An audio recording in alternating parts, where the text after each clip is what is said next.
Добрый день, уважаемые жители Республики Саха-Якутия. Оценивая санитарно-эпидемиологическую ситуацию в республике, необходимо обратить внимание на незначительное снижение количества выявленных новых случаев коронавирусной инфекции. Сегодня за сутки выявлено 28 новых случаев коронавирусной инфекции. При этом в городе Якутске это 18 случаев. Для таких районов, как Вилюйский, Ленский, Нюрбинский и Усть-Алданский, ситуация характеризуется наличием 2 случаев по данным Роспотребнадзора. Для Момского и Хангаласского улуса по 1 случаю. Особое внимание хотела бы обратить внимание на Момский улус с учетом того, что практически в течение последних 2 месяцев на территории этого района не выявлялись случаи новой коронавирусной инфекции. В связи с этим частота заболеваний, она в любом случае на настоящий момент, к сожалению, остается. И, безусловно, те меры, которые принимаются, они в обязательном порядке, связанные с ограничением, с соблюдением санитарно-эпидемиологических норм, особенно в наших организациях, помещениях, домах, должны соблюдаться. За сутки лабораториями республики, как Роспотребнадзора, так и медицинских организаций, проведено 1606 исследований на новую коронавирусную инфекцию.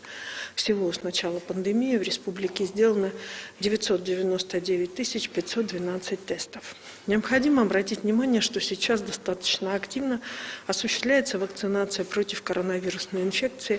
Развернуто 156 пунктов вакцинации, создано около 110 мобильных бригад. На настоящий момент вся поступившая вакцина в республике, она полностью практически использована. Последняя партия поступивших вакцин составляет 1500 доз.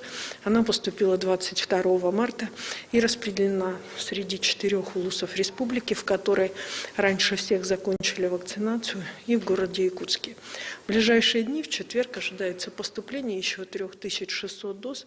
И вчера на оперативном штабе у заместителя председателя правительства Российской Федерации было установлено, что в течение марта и, соответственно, апреля месяца соответствующие разнарядки по дополнительному количеству вакцин на территории субъекта будут, соответственно,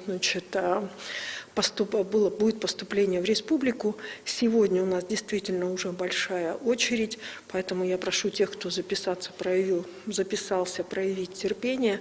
Граждане будут приглашаться все для вакцинации.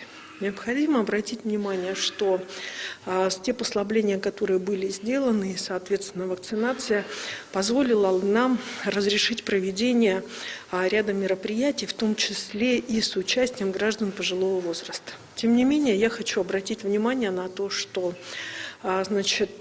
клиническая картина тех, кто заболел, она в основном заболевших коронавирусом, тех, кто у нас находится в больницах, оно связано в основном с гражданами пожилого возраста и с гражданами, страдающими 2 видами хронических заболеваний.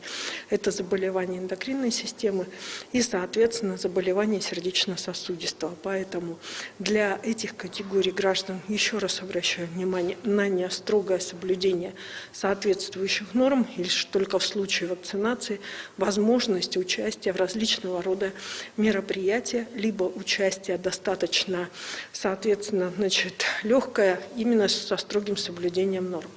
Впереди в городе Якутске у нас непосредственно планируется проведение выборов, которые пройдут впервые в таком режиме в течение 3 дней на уровне города Якутска.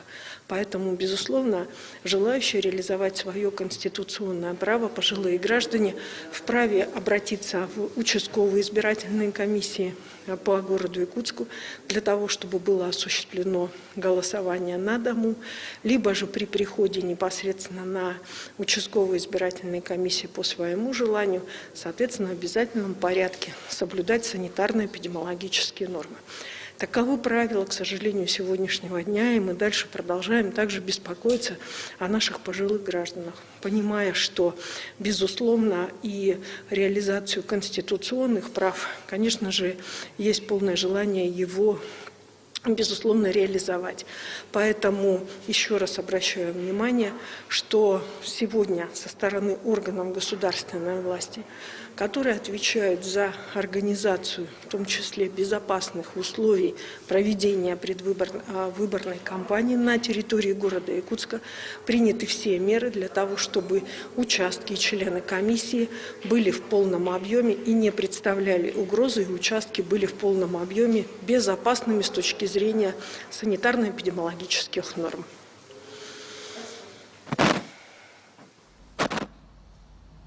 Это был брифинг оперативного штаба по борьбе с коронавирусом с информацией об эпидобстановке и принимаемых мерах в регионе. Далее эфир продолжим новостями к этому часу и коротко о главных темах выпуска. Значимые для развития региона вопросы глава Якутии обсудил с зампредом правительства России в Москве.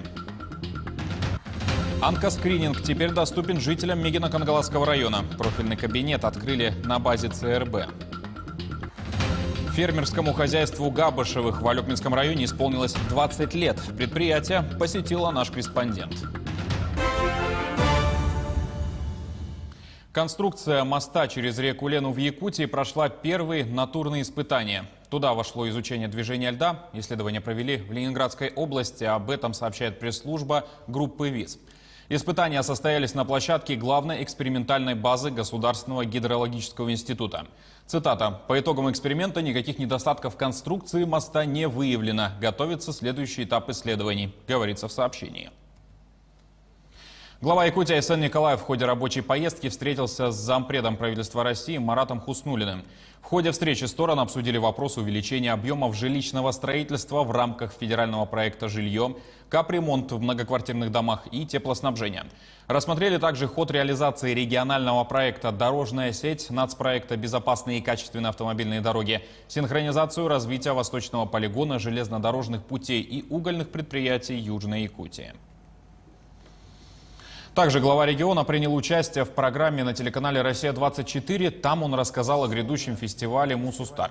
Айсен Николаев сказал, что власти региона ожидают участия примерно 4000 человек. Онлайн зарегистрировались 12 тысяч участников. На фестивале пройдут презентация арт-кластера и проектов якутских кинематографистов, соревнования по киберспорту.